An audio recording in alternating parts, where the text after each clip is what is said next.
Oi pessoal, tudo bem? Professor Egli, professor de Geografia de vocês. Então hoje eu estou fazendo esse vídeo, né, para a gente fazer a correção da atividade 5, a atividade da semana passada. Então vamos lá. Primeira questão. Como está regionalizado o continente americano de acordo com os critérios abaixo?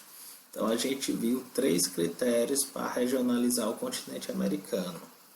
O primeiro deles, de acordo com a língua falada, né, com a língua que se fala na maior parte dos países. Então esse conjunto é dividido, né, em 2 partes: a América Latina, que é a parte do continente americano que fala ou que tem como língua principal o português e o espanhol, e a América anglo-saxônica, que tem o inglês como língua principal. Então, só para fazer um marco dessa divisão, a América anglo-saxônica ela é composta somente por Estados Unidos e Canadá. Então, todos os demais países do continente americano fazem parte da América Latina. Letra B. De acordo com a posição das terras no continente, né, como é que ele é dividido? Então, de acordo com a posição geográfica, de acordo com a posição das terras do continente americano, da distribuição dessas terras, a gente tem esse conjunto é formado por 3 grupos: América do Norte, América Central e América do Sul, certo? América do Norte formado por Estados Unidos, Canadá e México. América Central por aqueles países que ficam, né, ilhas insulares, Cuba, Haiti e outros países que formam ali o centro do continente americano. E a América do Sul, né, formado por 12 países, Paraguai, Argentina, Uruguai, dentre outros. E de acordo com o nível de desenvolvimento e características da economia. Então, de acordo com essas características, né, nível de desenvolvimento tecnológico, características da economia, a gente tem a divisão do continente americano em 4 conjuntos de países. São os países desenvolvidos, certo? Países emergentes, países com economia diversificada, mas de base mineral, e países com economia de base agropecuária. Então, países desenvolvidos dentro do continente americano, Estados Unidos e Canadá. Países emergentes, Brasil, Argentina e México. Países com economia diversificada, mas de base mineral, a gente já tem uma maior quantidade de países. E países com economia de base agropecuária, né? Também um maior conjunto de países envolvidos nesses grupos, tá bom? Então essas são as 3 regionalizações do continente americano, os 3 critérios, e aí a regionalização que marca cada um deles. Segunda questão: em qual grupo de cada regionalização acima se localiza o Brasil? Então, no primeiro, da língua falada, o Brasil faz parte da América Latina. De acordo com as terras do continente, da posição das terras, o Brasil faz parte da América do Sul. De acordo com o nível de desenvolvimento e características da economia, o Brasil faz parte dos países emergentes.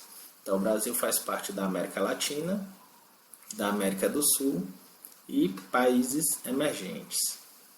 Terceira, o que são os chamados rios voadores? Circulação das enormes massas de ar e dos ventos carregados de umidade ou vapor de água que se deslocam de leste para oeste do Oceano Atlântico para a Amazônia. Então, esse movimento dos ventos e das massas de ar do oceano para a Amazônia, a gente chama isso de rios voadores. Quarta questão. Descreva as características do relevo americano em suas porções oeste, leste e central. Então, bora lá. Porção oeste, presença das grandes cadeias de montanhas de origem geológica recente, né? São chamados também de dobramentos modernos, certo?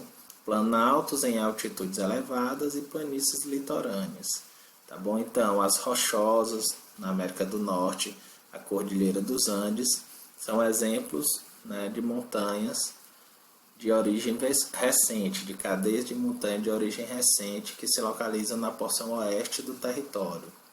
Na porção leste, nós temos a presença de montanhas de formação geológica antiga e formada ainda por planícies litorâneas de extensão variável, certo? Além dessas montanhas de formação geológica antiga, a gente tem planícies litorâneas de extensão variadas. E aqui no centro, vou só destacar aqui, né? A gente tem planícies sedimentares de baixas altitudes, certo? Então, a principal característica do relevo do centro, na porção central do continente americano, são planícies sedimentares de baixas altitudes.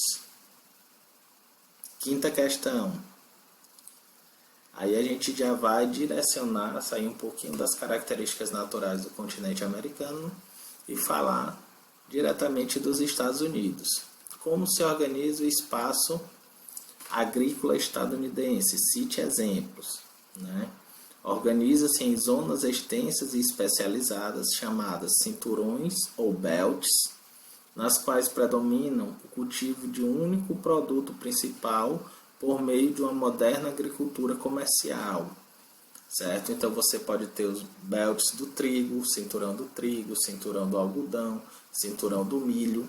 Todos eles são exemplos, né, desses belts que formam, né, essa área agrícola agropecuária dos Estados Unidos, tá bom? Sexta questão. Quais as principais áreas industriais dos Estados Unidos? Quais atividades são desenvolvidas em cada uma delas? Então, na região nordeste dos Estados Unidos, se localiza a maior e mais antiga concentração industrial do país, o chamado Manufacturing Belt, ou Snow Belt, cinturão da manufatura, ou cinturão da neve. Na região, houve o desenvolvimento de indústrias siderúrgicas, automobilísticas e ferroviárias.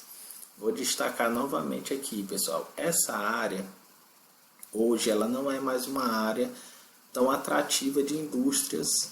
Por quê? Porque a gente já tem o Sun Belt hoje. Então, o Manufacturing Belt, né, ele é também chamado hoje de Rush Belt, quer dizer, cinturão da ferrugem. Por quê? Porque vários galpões foram abandonados nessa região, né? Então ela não é tão atrativa para as indústrias como foi no início da formação industrial dos Estados Unidos. Já na região sul e oeste dos Estados Unidos, encontra-se o chamado Sun Belt, onde se localiza um conjunto variado de espaços industriais de desenvolvimento recente, empresas ligadas ao setor de microeletrônica, microinformática, robótica, química fina e biotecnologia, típicas da terceira revolução industrial. Então, hoje, essa área é a área de destaque na produção industrial dos Estados Unidos, né? Por quê? Porque é onde, nessa área de tecnologia recente, é onde você tem um maior valor agregado, né? Quanto mais você desenvolve tecnologia, mais recursos você consegue agariar. Então, a principal área industrial dos Estados Unidos hoje é o Sun Belt, tá bom? E a sétima questão, né? As regiões delimitadas no mapa constituem as principais áreas agrícolas dos Estados Unidos.